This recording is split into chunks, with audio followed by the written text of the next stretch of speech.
in Dostoevsky's book, Crime and Punishment, he has his main character, Raskolnikov, decides that he's going to commit a murder, and he has very good justification for the murder. And Dostoevsky's very good at this. He puts his characters into very, very difficult moral situations and gives them full justification for pursuing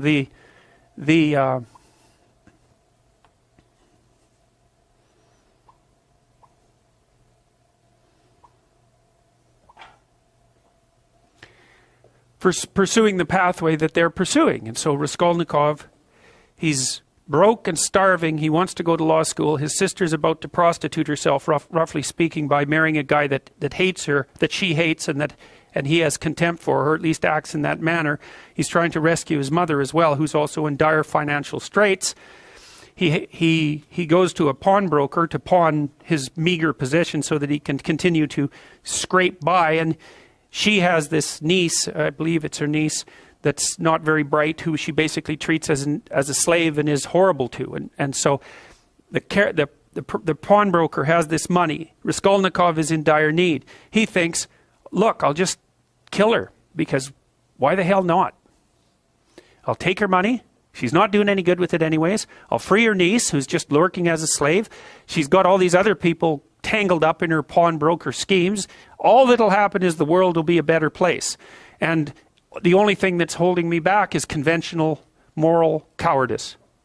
And, you know, Dostoevsky has his character in Crime and Punishment go through days, hours and days and weeks of intense imagination about this, rationalization about this, trying to justify himself, placing himself outside the law so that he can perpetrate this act, and telling himself with all the best nihilistic arguments that the only possible thing that could be holding him back is an arbitrary sense of indoctrinated morality.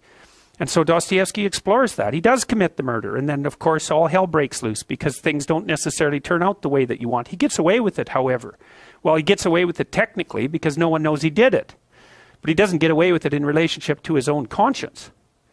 And so the rest of the book explores that. Well, Dostoevsky, I believe it was in Crime and Punishment, although he makes the same point in many of his books, he makes a very fundamental point. And this is the kind of point that I think that people who haven't investigated these matters down this particular literary and philosophical pathway never grapple with. Dostoevsky said straightforwardly, if there's no God, so if there's no higher value, let's say, if there's no transcendent value, then you can do whatever you want. And that's the question that he's investigating. And you see, this is why I have such frustration, say, with people like Sam Harris, the sort of radical atheists, because they seem to think that once human beings abandon their grounding in the transcendent, that the plausible way forward is with a kind of purist rationality that automatically attributes to other people equivalent value. It's like, I just don't understand that. They believe that that's the rational pathway. What the hell is irrational about me getting exactly what I want from every one of you whenever I want it at every possible second? Why is that irrational? And how possibly is that more irrational than us cooperating so we can both have a good time of it? I don't understand that. I mean, it's as if the psychopathic tendency is irrational. There's nothing irrational about it. It's pure naked self-interest. How is that irrational? I don't understand that. Where's the pathway from rationality to an egalitarian virtue? Why the hell not every man for himself and the devil take the hindmost? It's a perfectly coherent philosophy. And it's actually one that you can institute in the world with a fair bit of material success if you want to do it.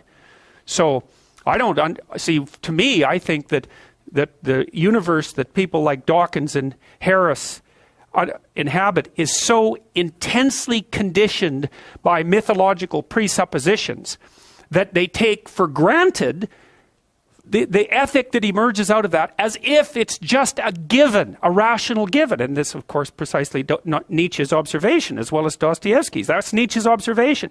You don't get it. The ethic that you think is normative is a consequence of its nesting inside this tremendously lengthy history, much of which was expressed in mythological formulation. You wipe that out. You don't get to keep all the presuppositions and just assume that they're rationally axiomatic. To make a rational argument, you have to start with an initial proposition. Well, the proposition that underlies Western culture is that there's a transcendent morality. Now, you could say that's a transcendent morality instantiated in the figure of God. That's fine. You could even call that a personification of the morality. If you don't want to move into a metaphysical space, I'm not arguing for the existence of God. I'm arguing that the ethic that drives our culture is predicated on the idea of God, and that you can't just take that idea away and expect the thing to remain intact midair without any foundational support.